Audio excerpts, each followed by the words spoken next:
Skoro jest tu w miarę cicho, to chcieliśmy podzielić się ciekawostkami na temat gestów, jakie wykonują na Sri Lance. Bo na przykład zaskoczyło nas to, że bardzo wiele osób wygląda tak, że coś niby się zgadzają na coś, ale wyglądają tak. Okej. I ciągle mieliśmy jakieś takie niekomfortowe sytuacje, że trochę nie wiedzieliśmy, o co chodzi, a to jest po prostu ich tak. Zamiast tak, to robią tak. Więc zawsze wyglądają tak. Jakby coś im nie pasowało. A jak robili nie? Chyba też coś było inaczej. Nie wiem, jak robią w mnie. ogóle Przede wszystkim nam się mówienia. zgadzają. No. Tak. Też coś, czego nie mogę się nauczyć, to, że podaje się zawsze prawą ręką i najlepiej połączonymi dłońmi, a jak już muszą wyciągnąć tą rękę, to robią też tak. I zawsze Łączą te ramiona. lewą nie. I jeszcze było ciekawe, że jak ktoś cię przywołuje, to nie robi tak, tylko tak. U nas to trochę jak do psa, co nie? I jeszcze w Malezji była fajna ciekawostka. A tak, że lepiej nie pokazywać tam nic palcem wskazującym, tylko kciukiem. Więc trzeba było robić tak. W bok całkiem działa. I mnie to strasznie wyszło w nawyk i teraz cały czas za wszystko pokazuję tak. Nawet tutaj. To prawda. A ja się nie mogłam nauczyć tych gestów w ogóle, więc ciągle popełniam gafę. No to wróciliśmy na południe. Jest mega gorąco. Odzwyczailiśmy się od tego, że jest ponad 30 stopni i full słońce.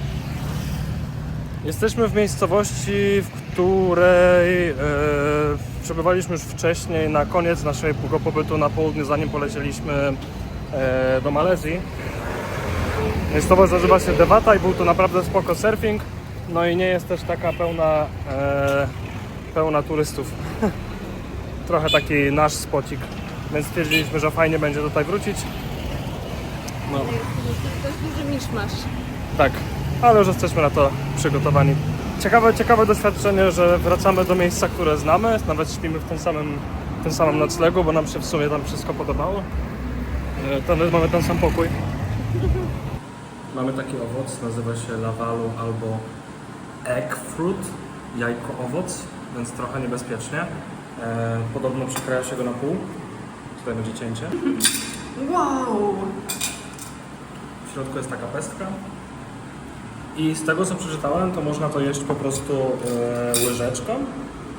I niektórzy dodają soli. Co mnie trochę martwi, bo to miał być owoc. I no nie wiem.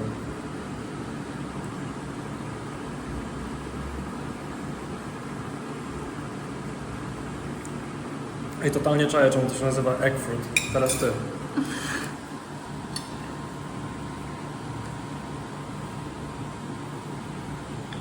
Pachnie jak surowa dynia. To się je na surowo? Mhm. O Jezu, ma konsystencję żółtka. Ma konsystencję żółtka, co nie? Jakby się jadło takie słodkie żółtko. Jak w tym smakołyku, co jedliśmy w Malezji. To było żółtko. Tak, rzeczywiście, ale to było prawdziwe żółtko chyba. A to jest lekko słodkie, trochę w smaku jak batat, Pokażę Albo jaką ma dynia? konsystencję. ale w konsystencji jest totalnie jak żółtko jaja, takie ugotowane na twardo. Ale... Aha, dziwne. Ale smaczne w sumie. Dobra.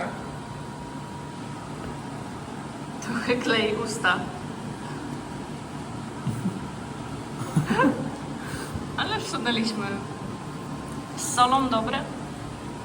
Spoko z solą. No, sprawdziłem w necie, że podobno można jeść z solą. Niektórzy też jedzą z limonką i O, czaję to. Mamy limonkę. No, może spróbujemy z limonką? no pewnie. Spróbowaliśmy z limonką, ale w sumie nie wchodziło jakoś. No, jesteśmy z powrotem w naszej ulubionej miejscówce tutaj. Do surfowania I do grania też, w bilarda. obszajamy warunki, ale również do grania w bilarda i w darta i mają też tu najlepsze jedzenie jednocześnie. Nie najlepsze, drugie najlepsze. Drugie najlepsze jedzenie i dobre napoje. No.